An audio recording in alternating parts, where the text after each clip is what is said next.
We always talk about taking good care of our physical health, like going to gym, eating right. But for some reason, we make sure our dental health comes at the last. But the truth is, we usually don't think about our dental health until or unless they start making us feel uncomfortable, and then we are running to the dentist. So today we are here in a dental clinic where we will talk to the doctor about protecting our smile and talking about what are the myths regarding the dental health and what to look for a good doctor. अगर कोई बंदा आपके पास आ रहा है तो how important it is कि उसको ये पता हो कि उसकी physical health भी affect होती है अगर उसकी dental health ख़राब हो तो. Actually ये है ना कि oral cavity is a gateway to the body.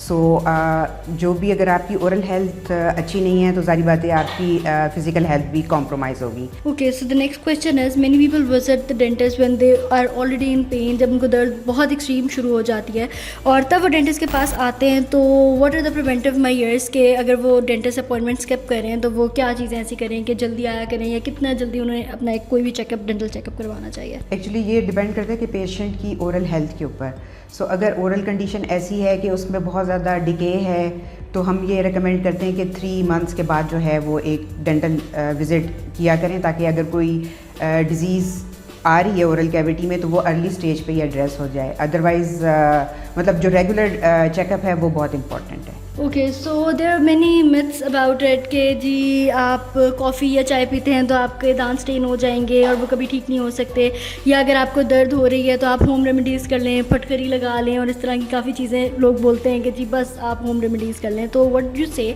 How important is to visit like actually a dentist के वो ये सारी चीज़ें आपको बताए, not going for the home remedies. हाँ, जो टी कॉफ़ी ऑब्वियसली अगर excess of everything is actually bad.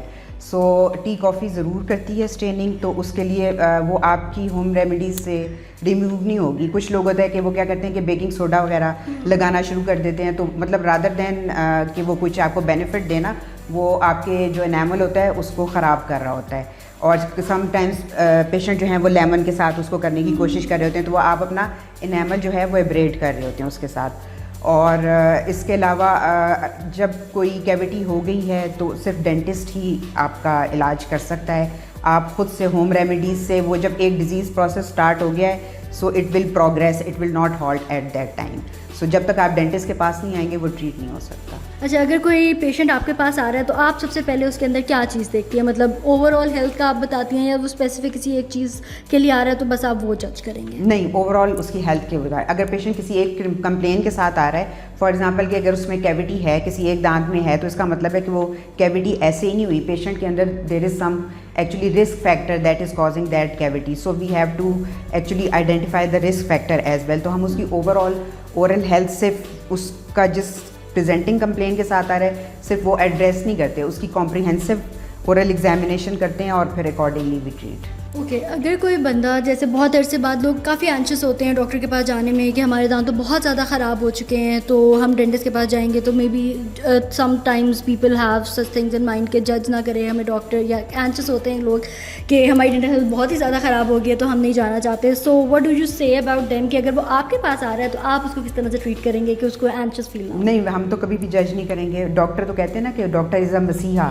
तो वो तो कभी भी ऐसे जज नहीं करेगा. तो वो तो आपको बल्कि हेल्प आउट करेगा, जो भी आपके प्रॉब्लम्स होंगे उनको एड्रेस करेगा, आपको हेल्प आउट करेगा विद द डिजीज़. जब अगर हमारे पास पेशेंट आ रहा है तो उसको एक कंफर्टेबल एनवायरनमेंट मिलेगा, उसको सारे के सारे अच्छे डॉक्टर्स मिलेंगे जो कि स्पेशलाइज्ड हैं इन देयर फील्ड्स, तो हम इंशाल्लाह ताला पेशेंट को हेल्प आउट करें. अच्छा, इसके बाद like the last question is कि how important it is for the people कि if they are coming to a dentist like dental clinic, तो वो क्या चीज़ें देखें डेंटल क्लिनिक में आने से पहले कि it should be like clean, मतलब स्टरलाइज चीज़ें कितनी ज़रूरी होती हैं, क्योंकि ज़ाहिर है आपकी डेंटल हेल्थ है, it would affect you in like physical health as well.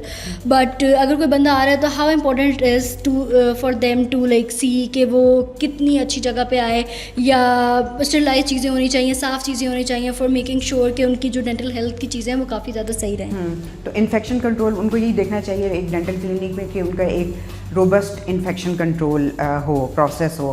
Plus ये है कि जब पेशेंट हमारे पास आता है ना तो हमारे पास क्या होता है कि पाउचेज़ होते हैं जिसके अंदर हमने स्टरलाइज किए हुए होते हैं instruments. So we open the pouches in front of the patients, ठीक है. और पेशेंट उसके ऊपर एक इंडिकेटर भी होता है पाउच के ऊपर, तो पेशेंट खुद उसके चेंज होता है वो जब if the instruments they are properly sterilize, so वो जो उसके ऊपर इंडिकेटर है उसका कलर चेंज हो जाएगा. तो पेशेंट खुद भी ये देख सकता है कि जी जो है ये अगर चेंज हुआ है तो इसका ये मतलब है कि then they instruments they are properly autoclaved. हमारे यहाँ पे बड़ा अच्छा फ्रेंडली एनवायरनमेंट है। डॉक्टर्स जो हैं बड़े अच्छे फ्रेंडली हैं, बहुत अच्छी तरह केयर के साथ जो है वो पेशेंट्स को डील करते हैं, तो पेशेंट इंशाल्लाह ताला सेटिस्फाइड होगा।